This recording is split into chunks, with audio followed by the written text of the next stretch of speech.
I Hate the News is a weekly news bulletin from I Hate Politics podcast, a show about a human activity we love to hate. I'm Sunil Dasgupta. It's May 12th, 2026. Taxes have become central to the primary campaign debate in Montgomery County, Maryland.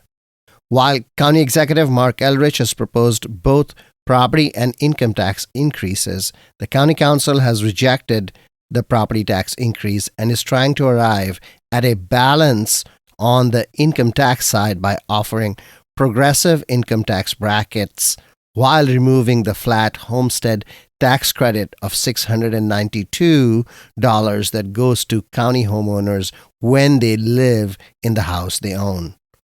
Protests by the Montgomery County Education Association, MCEA, the teachers union, has brought some reassurance that the new budget will honor union contracts.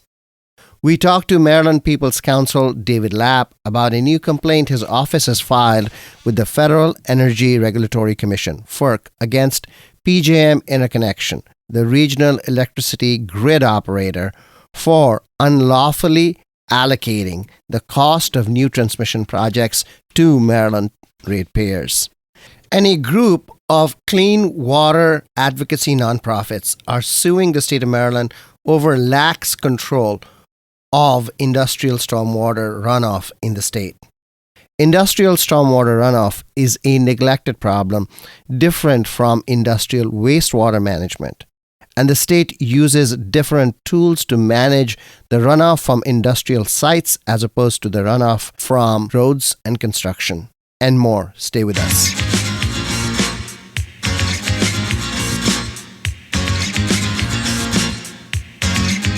What's the matter? You seem so surprised, glancing in the morning paper tonight. Seems that the French can capitalize, know the execution of the spy. During General didn't die. Watch his family cry. Watch his family cry.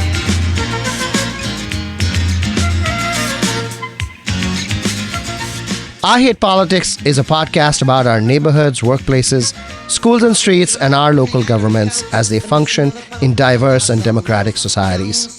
This means our politics are messy, dirty, sometimes corrupt, with often self-serving politicians. But no matter how much we may hate politics, we are never exempt from it, even when we refuse to participate. In fact, the purpose of politics is to keep society functioning precisely when we don't agree with each other, like now. Music for this episode comes from Silver Spring rock musician J.D. Brayton, who goes by the stage name Mr. Tree Frog. The two songs we play in this episode are Halo and Troubled Sleep. You can find his music on Bandcamp.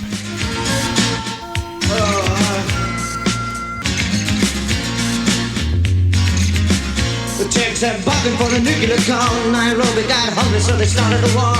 Famous senators faced the law. Babylon discovered she was a hoe with a halo. Last week, the Montgomery County Council rejected the county executive's proposed property tax increase. And then last Friday, the council introduced progressive tax brackets for county income tax, the first of its kind in history. Local taxes, property, and income are flat rate levies. The council proposes to reduce the income tax burden on lower income households who make less than $150,000 a year, while allowing a slightly higher rate for those making more than that. The median household income in the county is $163,000. But then the council sought to balance the revenue hit from the new progressive tax structure with the removal of the homestead tax credit of $692 that county homeowners enjoy. Renters in the county, who now make up 1 in every 3 residents, do not enjoy this benefit. Officially, it's called the Income Tax Offset Credit, or ITOC. We start with County Council Budget and Policy staffer Gene Smith Currently, the county has a flat tax rate. It's 3.2% for every taxable dollar someone earns. The top 4% of our county filers contribute about 36.1% of the county's tax revenue based on 2024. There are about 95,000 filed returns in 2024 that had no taxable income. And this is about 17 to 18% of our filers. Filers are different than households. Those who reported less than $50,000 had some taxable income was $132,000 roughly. This is another 25% of our filers, but it aggregated with the non-taxable returns, it's almost 43% of our filers. Those under 150,000 is another, between 50,000 and 150,000 is 174,000. Combined with all the first three, that is almost 75% of our filers in 2024. And then finally, the last three tiers account for the other 25%, but they end up contributing the bulk of our income tax revenues. Almost 76% of that comes from filers who file over $150,000. And he'll be back with more impact analysis. The Council's Government Operations Committee Chair, Kate Stewart. So what we recommended during that discussion to the full council on the income tax rate was we rejected the executive's recommended income tax rate of 3.3% on all taxable income starting on January 1st, 2027. What we did recommend was the creation of a progressive income tax structure starting on January 1st, 2027. The new brackets recommended by the committee are in your packet. On the first $50,000 of taxable income, the new income tax rate would be 2.5%. On the next over $50,000 to $150,000 taxable income, the rate would be 2.8%. And anything greater than $150,000 taxable income, the rate would be a 3.3%. We also recommended setting the income tax offset credit, the ITOC, to zero to offset the loss of revenue from the recommended progressive income tax structure. I just want to underscore that moving to a progressive income tax actually means we have a loss of revenue. As a reminder, the ITOC is a property tax credit, and it is only available to eligible owner-occupied households. So those are folks who own a home. And I just want to note, and I know this will be part of the presentation, that about 35 to 40% of our residents are renters and not able to receive that tax credit. What does this mean for individuals? So let's say you're a homeowner earning $150,000. You have a $645,000 home, the average sales price that's in the fiscal 27 operating budget, and you're currently receiving the ITOC. Under the executive's proposal, you would have paid $556 more, both on your income taxes and your property taxes. Under the GO recommended, you will pay only $58 more. In essence, you have transferred the property tax bill credit as an income tax break. For homeowners that are in the exact same situation but are not either fortunate enough to have the ITOC, forgot to fill out the paperwork, they would receive an additional $750 under the GO committee recommendation. Now you're a homeowner with $75,000 in total income. You have a $400,000 home, and you do have an ITOC as well. Under the executive's recommendation, you would have paid $327 more in fiscal 27. Under the GO recommended, you will pay $282 more than you did in fiscal 26 because the ITOC and the income tax break is not the same, but you still are paying less than you would have paid under the executive's proposal. Council Vice President Marilyn Balcombe. My amendment basically just changes the tax rates for two of the three categories. In the 0 to 50,000 category, the tax rate moves from 2.5% to 2.7%. In the 50,001 to 150,000 category, the tax rate moves from 2.8 to 3.0. The over 150,000 category remains the same. And back to staffer Gene Smith. Under this proposal, the maximum tax break available up to $150,000 will be a $450 tax break as opposed to the $750 by the GO committee's recommendation. The first up to $50,000 will be the tax break will be $250. The next $100,000 will be $200. Therefore, you get the $450. And so, in terms of noting that at least the ITOC, and we'll get that in a minute, obviously $450 is less than $692. And so there will be a delta for anyone who currently has the ITOC, their aggregate taxes on both the income tax and property tax side will be greater under this proposal than it would have been under the GO committee's proposal. At the end of all this debate, the council voted 6-5 to adopt the changes to a progressive income tax structure and remove the homestead credit. Not unexpectedly, County Executive Mark Elrich has opposed the council's move. All three council members running to replace Mark Elrich, Andrew Friedson, Will Joando, and Evan Glass, voted against the council's tax policy change. Taxes have been one of the key differentiators between the three frontrunners, and the decision by all three to oppose any tax increase speaks to how fraught the tax debate might be. We have been releasing I Hate Politics candidate interviews with county executive candidates. The Friedson and Joando interviews are already out, and this Friday we will release Glass's interview. Notwithstanding the electoral politics, the majority of the council seems set to move forward with the progressive taxation changes. Elrich himself is campaigning to return to the county council as an at-large member, where he had served for 12 years before becoming county executive 8 years ago.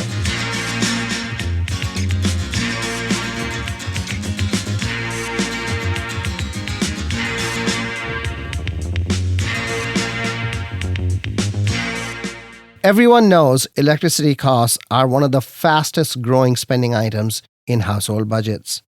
We know generally that costs are going up because there is new demand from data centers. But beyond that, it is hard to disentangle what's going on. In Maryland, your electric bill is divided into three parts. First, the generation or the commodity cost of electricity. But just producing power is never sufficient. The power has to be transmitted. And so, the second and a large part of the electric bill are transmission costs. And then there are taxes and special program fees. The Maryland Office of the People's Counsel last week filed a complaint with the Federal Energy Regulatory Commission, or FERC, which governs the rules of how transmission project costs are allocated. The complaint argues that the 13-state regional electricity grid, or common market, called PJM interconnection, had unlawfully allocated $2 billion in transmission costs to be recovered from Maryland ratepayers. David Lapp serves as Maryland's People's Counsel, who is the consumer advocate for Maryland residents. We think most of that $2 billion is unlawful, and most of that is to BGE customers and Pepco customers. That'll be recovered in rates over decades, just like a mortgage. You pay off a mortgage over many decades. Although with utility rates, it's generally longer than a 30-year mortgage.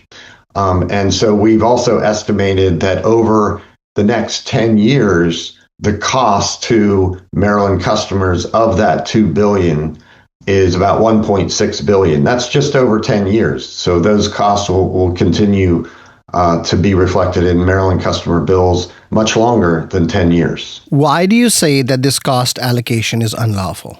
Well, in utility regulation, we have basic principles for setting rates. And the basic principle is that the cost causers should be the cost bearers. And here the cost causers are city-sized data center growth in electricity demand. PJM says, well, it's not just cost causation. There's also an element of who benefits. And under FERC policy, costs must be roughly commensurate with the benefits.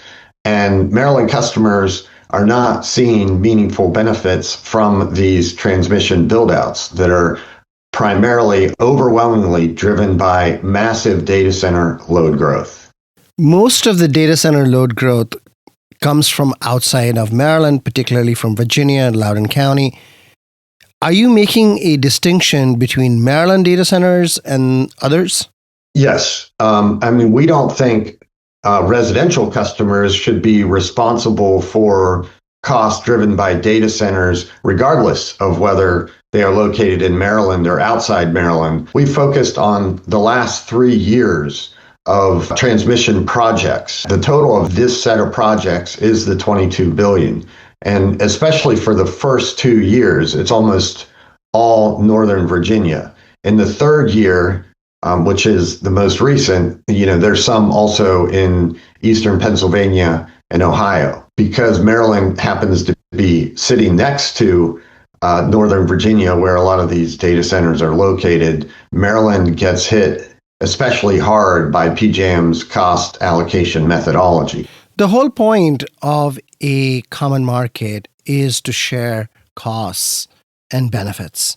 Is it your position that net PJM is a negative now? Well, certainly Maryland has benefited from being part of a diverse regional market, but the rules are important. The market is not a completely free market. The way the rules have been set up and the way they've worked for decades is based on gradual, diffuse growth in load. In other words, electricity demand is growing gradually, and it's growing across the whole geographic area roughly the same. Data centers completely break that paradigm. They are the size, many of the size are collectively in concentrated areas are the size of cities. Northern Virginia is adding over the next 5 or 6 years an entire state of Maryland's load. And so the rules need to be fixed. To what extent does fixing those rules this issue mean of data centers? Breaking up PJM itself, creating mini markets out of one? The rules need to be presumptively inapplicable to that sort of growth, which is unprecedented in scale. And so we need to break apart the market from what has existed over time and how those rules might remain completely appropriate for non-data center growth and for the existing system in the absence of data centers. And then we need to look at how those data centers are affecting those rules. The White House, several PJM governors, and legislatures in the 13 states have said that they want data centers to bring their own energy. How does FERC take into account that kind of thinking? We think that the ratepayer protection pledge that was announced by the White House, in which a number of the large companies, Amazon, Microsoft, their pledge is to pay for new power delivery infrastructure upgrades to service their data centers, including adequate network upgrade costs to ensure that these expenses are not passed on to the ordinary household. So what we think what we're asking for is necessary to fulfill that very pledge, because that's not what we're seeing under PJM's transmission rules. President Trump is saying about data centers being responsible for their costs and protecting ordinary households from the costs of data centers is consistent with what we're saying in this complaint. Of that $22 billion in overall transmission costs, half of those costs are allocated basically proportionally across all states in PJM. So even though those costs are being driven by data centers in Northern Virginia, customers in Illinois will pay a portion of $11 billion of those costs, as will customers in New Jersey, in Indiana, across PJM. So we are challenging that allocation methodology. That's half of it. The other half is allocated based on a power flow analysis, which hits areas closer to the transmission projects. And that's where Maryland gets hit extra hard, because Maryland is close to Virginia. It seems that electricity market rules were constructed when we thought of the market as a public good. One of the basic tenets of the old regulatory system is the obligation to serve. That is, if anyone wants to connect to the utility grid, they should be able to do it. But given the demand from data centers, it seems like large companies want to socialize their costs. We're seeing data centers drive transmission costs, capacity market increases. The PJM's independent market monitor did an analysis showing that in the last 3 capacity market auctions, data centers drove up costs by $23 billion, and those are getting spread across to residential customers. So certainly we're seeing residential customers now effectively subsidize very wealthy corporations. I generally agree that we need to change the market structure. We need to assess the rules that were in place before the data center boom and presumptively treat data center load growth as being outside of that structure. PJM's primary mandate, reliability, is their focus. And we think under federal law that they should not be allowing data centers to be interconnected to the system if they're going to impose reliability issues on existing customers. PJM does not agree with that, and the utilities don't agree with that. And the utilities' position at PJM is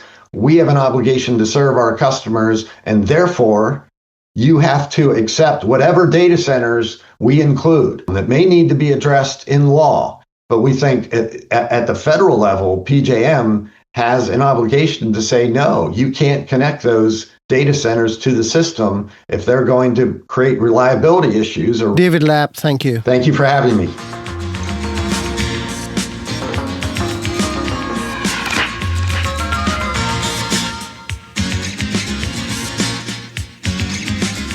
Last fall, when Maryland and 6 other states renewed the Chesapeake Watershed Agreement, one of the biggest disappointments for the water protection community was that the states did not add tougher water quality standards. Over the years, states had made considerable improvement in point source pollution, such as sewage treatment plants. But diffuse pollution from agriculture, construction, road building, and industrial sites have proven hard to manage. As storms have gotten bigger and more intense, proper stormwater management is key to preventing chemical pollution from running off and joining streams and rivers, and finally, the Chesapeake Bay. Several water quality advocacy organizations have now filed a lawsuit against the state of Maryland, asking for improvement on one slice of that problem, the runoff from industrial sites, which are not just uniquely managed, but also has a history of its own. Evan Isaacson is a senior attorney at the Chesapeake Legal Alliance, which filed a lawsuit on behalf of Blue Water Baltimore and Gunpowder Riverkeeper. Isaacson was joined by Blue Water Baltimore's Alice Vulpita and Gunpowder Riverkeeper Theo LaGuardia. We filed a lawsuit against the Maryland Department of the Environment several years ago for issuing a pollution permit under the Clean Water Act and the state's own water pollution control laws. It's one singular permit, but it covers well over 1,000 different industrial facilities that operate throughout the state. Alice, can you describe the problem that this presents in the Baltimore Harbor? This single permit regulates the polluted stormwater runoff from nearly 300 individual industrial facilities in the Baltimore region alone. So while this permit applies to industrial facilities all across the state of Maryland, Baltimore City and the people who live in Baltimore City and Baltimore County are uniquely positioned to be negatively impacted. There is a set of other permits called MS4 that applies to municipalities. That's a different system, and this is a different system. What is that difference? Under the Clean Water Act, if you are conveying stormwater, you have to have a permit. So the law splits between the municipal systems, which are owned by counties and cities, and the industrial facilities. Now, the industrial facilities may have no pipes at all, right? Whereas, Montgomery County or Baltimore City, they have a whole system of pipes, just like for the sewage, they have separate pipes for stormwater. The industrial facilities just let their contaminated runoff run off the site. So it goes into people's sidewalks and streets and rights of way, into their homes, tracked by their shoes. So it envelops the community. Industrial stormwater runoff is also a municipal runoff. Yes, it finds its way into the MS4 system. Absolutely. Then why separate them like this? Congress, I think, recognized back when they wrote this amendment to the Clean Water Act, cities and counties they have limited budgets for solving stormwater problems, which are capital intensive and expensive. The industrial facilities, Congress made the judgment that they're, no different than any other Clean Water Act regulated industrial source. They have to clean their pollution before they discharge it. And so they held them to a higher standard. The MS4 permits, they're subject to a different standard called the maximum extent practicable standard. They only have to control runoff to the maximum extent practicable, which is defined by the permitting authority. These industrial sites are not subject to any such cap on the level of effort. They have to use best available technology. And when that's not sufficient to protect water quality, they have to use additional technological controls. So it's a higher legal standard that's supposed to be more protective of water quality. Also, it's in recognizing that the stuff that's in this contaminated industrial runoff, it runs the gamut of every toxic chemical you've ever heard of and fear. Mercury, lead, PCBs, forever chemicals. It just runs off the site with no treatment at all. What is the actual problem on the ground? So I want to distinguish between industrial wastewater and industrial stormwater. So industrial wastewater, like the sewage treatment plants that you were referencing, they're more well regulated because there are certain filtration technologies that can and have to be installed before they discharge that pollution out of a pipe into a river. The stuff that just runs off, it could be the exact same facility. The exact same industrial facility could have a wastewater permit discharging to a river and a stormwater permit that just allows the pollution to run off. And you're correct that we've seen some progress, not nearly enough, but we've seen at least some progress on reducing wastewater pollution into the Chesapeake Bay and our tidal waterways. We have not done a whole lot on the industrial runoff side of things, or frankly, the municipal runoff side. How bad is it? Do you know? Or is it the fact that you cannot even know because the permit system is so designed? Your average wastewater facility, like a Baltimore sewage treatment plant, we get daily monitoring. And they roll it up into monthly results, and that's posted on EPA's website. You or I can go and check on any facility in our neighborhood or in our city that we want to look at and see exactly what the pollution levels are of the regulated pollutants under that permit. For a stormwater site, it's not as easy because, again, they're not conveying through an outfall with a monitoring device at the end. They're letting it just leach off, just run off whatever is on the site. So the monitoring protocol is more difficult, and the permit kind of recognizes that. And so what they do is they take grab samples quarterly, and they analyze what's in there versus what the level is in our water quality standards. And if it's higher than our water quality standards numerically, then they're supposed to take further action and further controls under the permit. The problem is that just doesn't happen. And whatever monitoring it seems like there is no enforcement anyway. When we did a compliance sweep, when we analyzed the MDE data a long time ago, we did this in 2018, we did it again in 2020. What we found was, of all of the different permitted sectors that the Department of the Environment regulates, this one had the highest non-compliance rate, over 70% year after year after year, and it just kept going. They never really addressed the problem. The problem starts under the Hogan administration and has continued unabated, I assume, for 4 years of a Democratic Moore administration. So there seems to be an underlying problem with understanding this.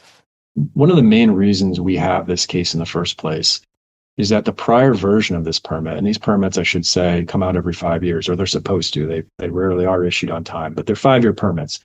The previous permit was written by the O'Malley administration, and the O'Malley administration inserted a permit condition into this permit to restore 20% of the impervious surfaces on these sites. That was the requirement, and that's the best way to address runoff from an industrial site, is to just require them to capture runoff from a certain percentage of the site. Under the Clean Water Act, permits are supposed to keep getting stronger. They are not allowed to get weaker. And so when they went from a 20% restoration standard to a 0%, a big red flag went off in my head. Like, that's just a clear legal issue. When was the standard lowered? 2021 was the draft. Yeah, the draft is 2021. The current administration might attempt to correct this. They have the full authority to modify a permit at any time if they think that it's not protective of water quality. So they have technically the opportunity to fix the problem without a lawsuit. They haven't taken that opportunity. I'm not terribly surprised, frankly, but I'm hopeful that maybe as they're starting to turn to the writing of the next permit, which they should be doing basically this summer, that they will think carefully about whether they want to rubber stamp another deficient permit like this one versus fixing it. So is your lawsuit primarily motivated by the prospect of this new draft of the permit, and that then allows you to see, to make sure, sort of put pressure on the government to make sure they get it right this time? Our action on this permit, we hope will generate a stronger permit in the next cycle. These permits come in 5-year waves. And so the next permit is going to start being drafted relatively soon. One of the big challenges to this permit is that MDE failed to take into account updated climate data. And how so? Well, they haven't updated the modeling that they're using to account for the most recent climate norms that NOAA has come out with and produced. All right. So bigger storms is what you're talking about. Bigger storms, so flashier storms, more annual precipitation, the changes that we can expect to see from global climate change that are particularly manifesting in the mid-Atlantic region. And, for me as Baltimore Harbor waterkeeper, for the Baltimore region in particular, due to the heat island effect that's creating these microbursts of storms. What is your understanding of why? Basic regulatory capture. They don't want to regulate to the full extent possible. It's probably worth emphasizing. The Clean Water Act was passed in 1972 almost unanimously. Think about that. Think about passing a major environmental law today at all, much less unanimously. And this wasn't just some, wishy-washy, naive piece of legislation. It was an extremely bold and extremely aggressive piece of legislation that passed nearly unanimously. And guess what? It required our water quality standards to be attained in the 1980s. We're here in 2026, missing yet another bay restoration goal. And that's just one water body. We're talking about the entire nation's waters are supposed to be fishable and swimmable in the 1980s. And the other main goal was that all point sources of pollution are eliminated, again, by the 1980s. And here we are talking about a permit that's a point source of pollution. Not only is it not eliminated, it's increasing. To what extent would the permit, for example, cover data centers? It's so new that I don't think the regulators have really figured out what they want to do with that. It covers certain sectors, and data centers are not a sector that is covered. But they also have the authority to basically require a permit on a case-by-case basis. So, for example, something, data centers are brand new, something a little bit older but similar are like e-commerce warehouses, the Amazon warehouses. Some of those are covered by industrial stormwater permits, some are not. It's really kind of a gray area, and every regulator uses discretion to decide which ones should be permitted. I'm wondering whether data center water use, would that be a wastewater permit rather than a runoff permit? It's potentially a lot of different permits. So, they're going to need an appropriation permit potentially, depending on where they get their water from. If they're drawing it straight from groundwater, they're going to need a water appropriation permit. They might need a discharge permit if it's not a closed loop system, and they might need an industrial stormwater permit. Theo, you joined late, so let me give you the last word. On the compliance gap, we have 119 industrial sites between the Bush River and Middle River watersheds, including the Gunpowder, along the Route 40 and Route 95 corridor. And of the 119, 26 have been inspected in the past 5 years by a state inspector. Really glaring and very concerning in that these facilities, as Alice mentioned, are under typically a 5-year permit cycle, but oftentimes they get extended, as was the case here, into 6 or 7 or even 8 years. Evan Isaacson, Alice Valpita, Theo LaGuardia, thank you for taking the time to explain your lawsuit. Yeah, thank you. Thank you for your interest. Thank you so much.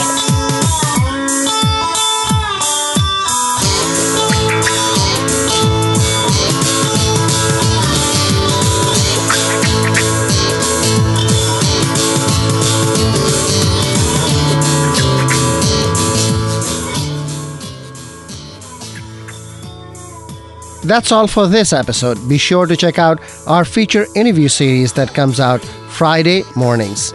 I Hate Politics is produced by me, Sunil Dasgupta. Music for this episode comes from Silver Spring rock musician J.D. Brayton, who goes by the stage name Mr. Tree Frog. The two songs we play in this episode are Halo and Troubled Sleep. You can find his music on Bandcamp. If you want to share your music on the show or know someone else who might want to, please email us at producer@ihppod.org. I hope you'll subscribe and share the podcast as we bring you stories about politics close to you and to your home. See you next time. You will never learn how to remind.